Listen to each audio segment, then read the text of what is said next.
Era madrugada quando encostei no posto. O tipo de parada que a gente só faz por exaustão, não por escolha. A neblina cobria tudo e o ar frio entrava pela fresta da janela como aviso de que o corpo já tinha passado do limite. Desliguei o motor e deixei os olhos fechados por um tempo. Queria só cochilar, mas antes disso, vi algo que me acordou por inteiro. Ela estava lá, sentada num banco de cimento perto da conveniência, com um cobertor fino jogado nos ombros e o olhar perdido, desses que parecem olhar por dentro das pessoas. Sozinha, imóvel, como quem tinha sido deixada ali, ou como quem já não esperava mais nada. Quando passei por ela, perguntou se eu tinha um café. Não tinha.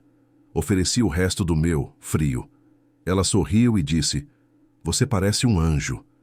Desses que a estrada manda quando a gente já desistiu. Talvez fosse a frase, talvez fosse o cansaço. Talvez a solidão batendo mais forte naquela noite gelada. Mas eu fiquei. A gente conversou um pouco. Ela falou baixo, devagar, como quem tem medo até da própria voz. Disse que não tinha para onde ir, que o mundo dela tinha desabado de um jeito que não dava mais para juntar os pedaços. E eu, que também conhecia bem o gosto da perda e da estrada sem fim, senti que podia fazer alguma coisa. Ofereci carona. Disse que podia deixá-la em algum ponto seguro, algum lugar com gente. Ela entrou no caminhão com cuidado, agradeceu de novo e ficou em silêncio. Durante os quilômetros seguintes, não falou quase nada. Só olhava pela janela, abraçada nas próprias pernas, como quem fugia de alguma coisa que podia aparecer no retrovisor. E ali, naquela quietude, algo em mim acreditou que talvez aquele encontro não fosse coincidência. Talvez fosse começo. Com os dias deixei ela ficar mais tempo. Fui ajeitando o espaço, primeiro na boleia, depois em casa.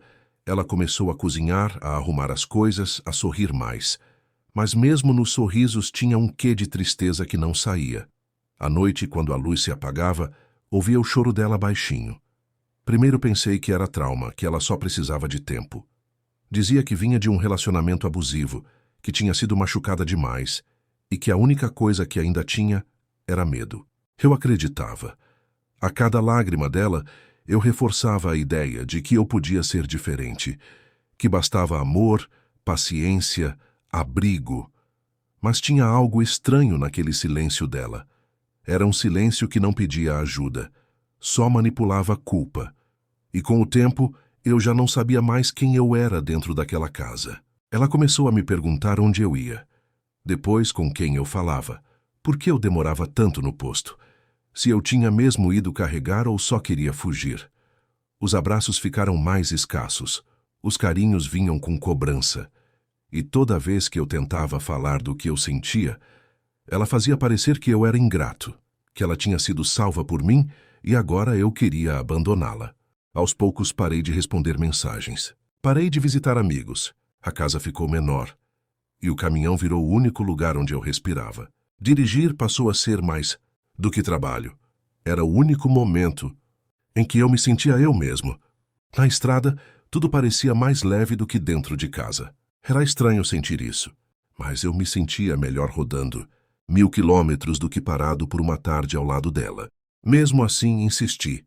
Me convenci de que o que ela precisava era tempo e que todo trauma tem seu ritmo. Ela falava pouco. Quando eu perguntava sobre o passado, respondia com frases soltas, como se cada lembrança viesse rasgada, difícil de juntar. Às vezes mudava de assunto no meio da história. Dizia que tinha perdido contato com a família, que alguns ex dela ainda a perseguiam, que a vida a tinha empurrado para um canto escuro. Eu ouvia e acreditava, porque tinha aprendido a não duvidar da dor alheia. Mas tinha algo ali que me cutucava por dentro. Era o jeito como ela evitava falar nomes, lugares, datas. Tudo era vago, nublado, sempre cercado de não lembro direito, ou prefiro não falar disso agora. Teve uma vez em que perguntei de onde ela vinha exatamente, e ela ficou em silêncio por tanto tempo que achei que não tinha ouvido. Depois respondeu, sem me olhar nos olhos, de um lugar onde ninguém sente saudade. E seguiu como se nada tivesse sido dito. À noite ela chorava, quase sempre depois que as luzes apagavam. Eu fingia que dormia, mas ouvia. Chorava baixo, contido, como quem esconde o pranto até de si mesma. No começo me cortava por dentro. Eu tentava abraçar, perguntar, consolar. Ela dizia que era o passado voltando, que era difícil esquecer certas coisas. E eu ali, pensando que o amor podia ser esse tipo de cura que limpa tudo com o tempo. Mas o tempo passava e nada mudava. Ela não se abria. As histórias continuavam pela metade. E eu fui sentindo que havia mais ali do que trauma. Tinha sombra. Tinha mentira disfarçada de mágoa. E mesmo assim, segui tentando. Um dia fui para uma entrega mais longa. 2 dias fora. Quando voltei, ela tinha feito jantar. Me recebeu com sorriso e beijo. Mas algo estava diferente. O sorriso dela parecia treinado. E a casa? A casa tinha um cheiro que eu não conhecia. Perfume novo, talvez. Fiquei quieto. Sentei à mesa. Comi, escutei ela contando uma história qualquer de um filme que viu. Só que, naquela noite, ela não chorou. Dormiu tranquila e eu fiquei acordado, pensando se aquele silêncio todo não era mais um jeito dela me manter cego.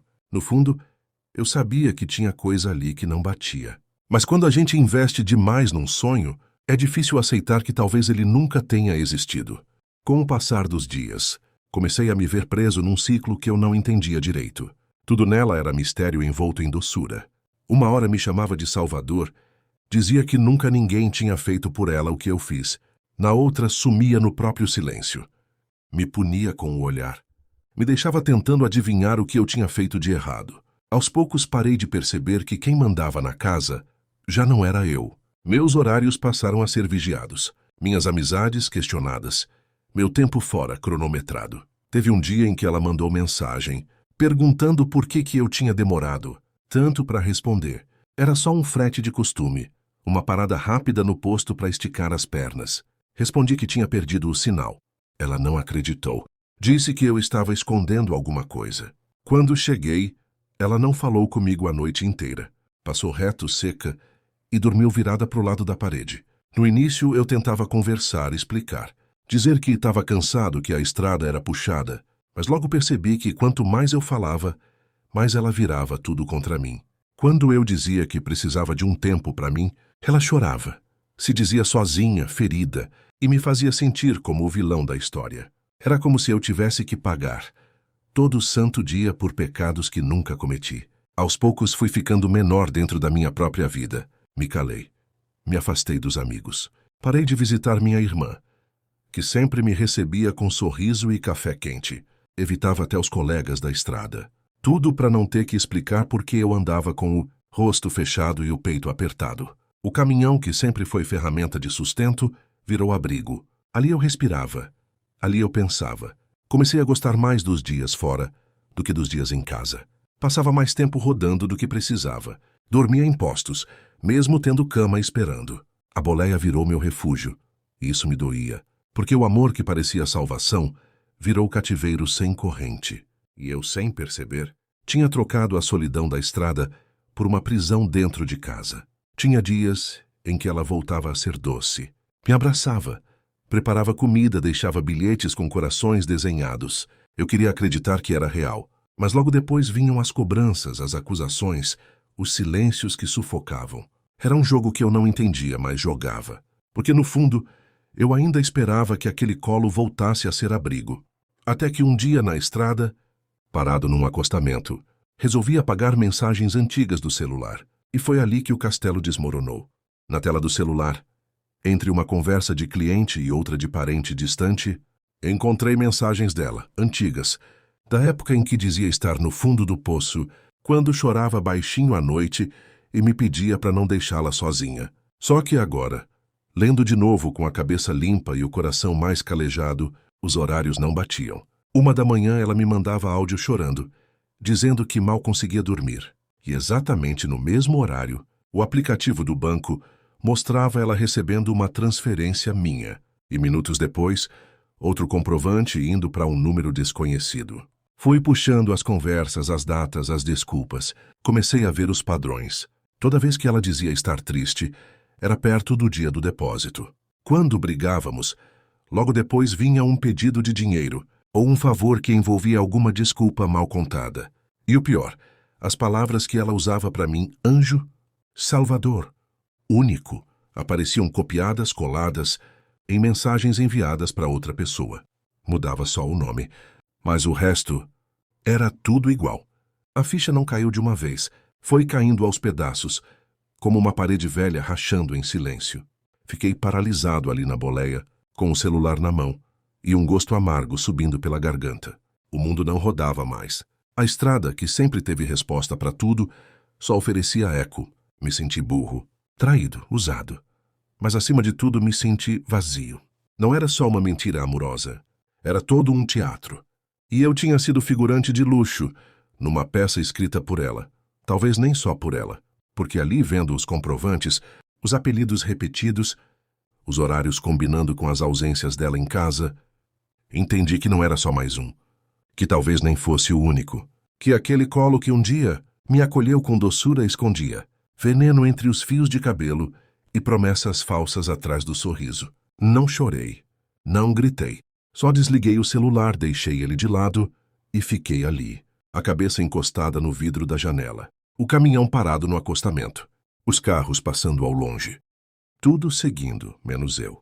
Pela primeira vez em muito tempo, entendi que não era amor, era prisão. Uma prisão construída com palavras doces e abraços programados. Uma cela sem grades, onde a chave era a minha boa intenção.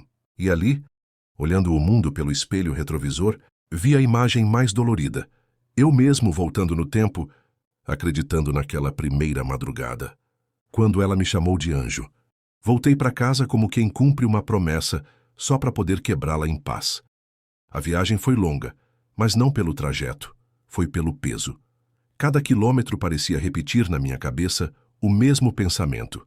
Acabou. E dessa vez, não era ameaça, não era drama, era só certeza. Seca, doída, mas clara como o farol alto numa estrada escura.